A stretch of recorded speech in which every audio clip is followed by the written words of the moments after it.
అట్లాగే ఈ సమాచారాన్ని internal financial data back end సర్వర్లో సమాచారాన్ని వెరిఫై చేసిన తర్వాత బ్యాక్ ఎండ్లో మరి వెరిఫై చేశారట.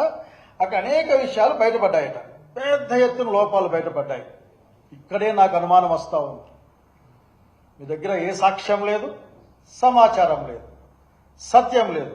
కాబట్టి మీరు బ్యాక్ ఎండ్లో ఏమైనా తయారు చేస్తున్నారేమో అని అనుమానం వస్తా ఉంది. ఇక్కడ I think you're preparing something at the back end. మీరే చెప్పారు మొత్తం ధ్వంసం అయిపోయింది, ఏమీ లేదు అక్కడ, దొరికింటే చాలా పెద్ద ఎత్తున బయటకు వచ్చింది అది. కానీ ఏం చేద్దాం మొదటి పేజీలో ఆపోయారు. వెనక్కి వచ్చేతలకే ఇది ఉంది.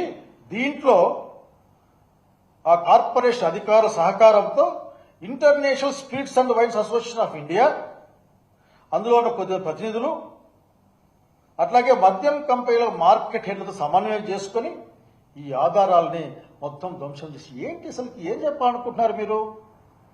మీ దగ్గర సమాచారం ఉందంటారు కష్టపడి, మేము కష్టపడి బ్యాక్ ఎండ్ లేకపోయి తయారు చేశాం అని మీరు చెప్తా ఉన్నారు. వాళ్ళు ఇంకో పక్క ధ్వంసం చేశారంటారు, వేల కోట్లు అంటారు. ఎక్కడైనా సరే మీరు చెప్పిన మాట ఒకటి ఉంది. ఇందులో ఏంటంటే ఎంత క్లిష్టమైన నేరాన్ని ఛేదించాలన్నా డిజిటల్ ఆధారాలు ఇప్పుడు అత్యంత కీలకం. మరి ఇంకేంటి ఇబ్బంది? అడిగాడు కదా జగన్మోహన్ రెడ్డి గారు, అయ్యా నేను సంతకాలు పెట్టింటే చూపించండి, సీఎంలోకి వచ్చింటే చూపించండి. సమాధానం దానికి రావాలి కదా. కాబట్టి దయచేసి ఇటువంటి అర్థం లేని విషయాలు చెప్పి ప్రజల్ని మభ్యపుచ్చి లేక వాళ్ళ యొక్క విశ్వాసాన్ని పట్ల ఘాతుకంగా వ్యవహరించడం మంచిది కాదని చెప్పాలనుకుంటా ఉన్నా. మీ మాట మీద మీకు నిలకడ ఎక్కడైనా ఉందా? అసలు మీ దగ్గర మీరు చెప్పిన మాటలో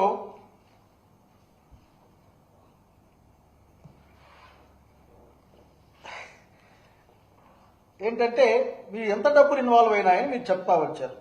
ఎలక్షన్ల ముందర, ఎలక్షన్ తర్వాత. అసలు ఈ లిక్కర్ విధానంపై మీ యొక్క ఆరోపణలు ఒకసారి మీరే వినండి.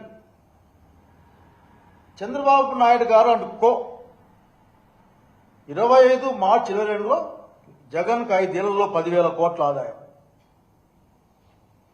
అక్టోబర్ 9 వాళ్ళ వదినమ్మ గారు ఏటా 25,000 కోట్ల కుంభకోణం, అందులో 5 ఏళ్లకు 1,25,000 కోట్ల రూపాయలు ఆమె. అంటే అప్పటి మీ భాష అప్పుడు మీ అధ్యక్షుడు అనుకుంటారు అచ్చెన్నాయుడు గారు 1,00,000 కోట్లు. అట్లాగే డిప్యూటీ సీఎం గారు పవన్ కళ్యాణ్ గారు ఏప్రిల్ 28-24 28-24లో 41,000 కోట్లు. ఇవన్నీ ఎలక్షన్ల ముందు మాట్లాడితే 25 జూలై 24లో చంద్రబాబు నాయుడు గారు అసెంబ్లీలో చెప్పింది 18,000 కోట్లు నష్టం వచ్చింది అని. అదే రోజు నా పవన్ కళ్యాణ్ గారు నాసిరకం మద్యం అమ్మి మీరు 30,000 కోట్లు దోచుకున్నారు అని చెప్పారు. లోక్సభలో మీ ఎంపీ ఒక ఆయన, బీజేపీ ఎంపీ, టీడీపీ ఎంపీ ఒక ఆయన 30,000 కోట్లు, సీఎం రమేష్ గారు అనుకుంటా 30,000 కోట్లు దోచుకున్నారని చెప్పారు. ఆ రోజు ఎంపీ లావు కృష్ణదేవరాయలు గారు 18,000 కోట్లు పోయాయి, 4,000 కోట్లు దేశం దాటిపోయినాయని చెప్పేసి మీ దగ్గర ఏంటి? మీరు ఒక ప్రభుత్వం, ఒక కూటమి, మీ కూటమి నాయకులు మీరు మాట్లాడేటప్పుడు మీకు 1,00,000 కోట్లు అంటే చాలా తేలిగ్గా కనిపిస్తా ఉన్నాయి. బహుశా 1,000 కోట్లు 1,00,000 కోట్లు మీకు లెక్కలే. అదే నిన్న చెప్పారు ఆఖరికి జగన్మోహన్ రెడ్డి గారు, అమరావతి భూములు అందులో 1,00,000 కోట్లు, 1,000 కోట్లు, లేక కాంట్రాక్టులు 1,000 కోట్లు, ఒక 4 లైన్ల రోడ్డు కోసం, 50 మీటర్ల రోడ్డు కోసం వెడల్పు, బయటంతా కూడా 15 కోట్లకు వేస్తా ఉంటే అక్కడ మాత్రం 50, 60, 70 కోట్ల వరకు వేస్తారు. అది అక్కడ కదా. కాబట్టి మీకు 1,000 కోట్లు. మీరు అమరావతికే దాదాపు 70-80 కోట్లు అప్పు చేస్తామంట. అక్కడ మీకు 1,000 కోట్లు చాలా ఈజీగా కనిపిస్తాయి.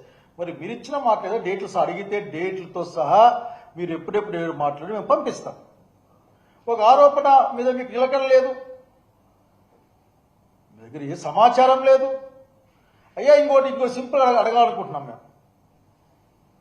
మీరు చిన్నగా అంత పెద్ద పెద్ద వ్యాపారాలు చేస్తున్నారు కదా, మీరు మలాంటి వాళ్ళకి అర్థం కాకపోవచ్చు, కానీ మీకు బాగా అర్థమవుతుంది కదా.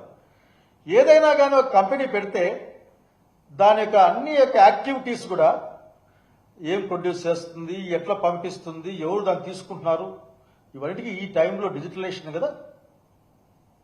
అన్ని అందుబాటులో ఉంటాయి కదా. ఇక్కడ ఒకవేళ ఇక్కడ పీకేస్తే కొనుక్కున్న దగ్గర ఉంటాయి కదా. పైగా మరి క్యూఆర్ కోడ్ స్కాన్ చేసే కాలం వచ్చింది. ఇంకా ఎక్కువ కష్టపడితే కనీసం ఆ ఈచ్ అండ్ ఎవరీ యూనిట్ ఎవరికి పోయిందో అక్కడ వస్తుంది కదా, ఎంతకు పోయిందో. ఇవన్నీ లేదనుకోండి, కనీసం అప్రాక్సిమేట్ గురామరిగ్గా ఒక 1000 బాటిల్ తయారు చేయడం కోసం ఎంత ముడిసరుకు అవుతుందో, ఆ ముడిసరుకు ఆ స్పిరిట్ రెక్టిఫైడ్ స్పిరిట్ ఎక్కడి వస్తుందో అక్కడ లెక్క ఉంటుంది కదా. ఇవన్నీ ఏం లేదు అక్కడ మీ దగ్గర. ఆఖరికి ఒక కథ రాసేయడం, ఫలానా చోట్లో ఫలానా కాలంలో ఫలానా వాళ్ళు ఫలానా సంఖ్యలో ఫలానా అంత అనుకుంటున్నారని ముగించేయడం ఆఖరికి.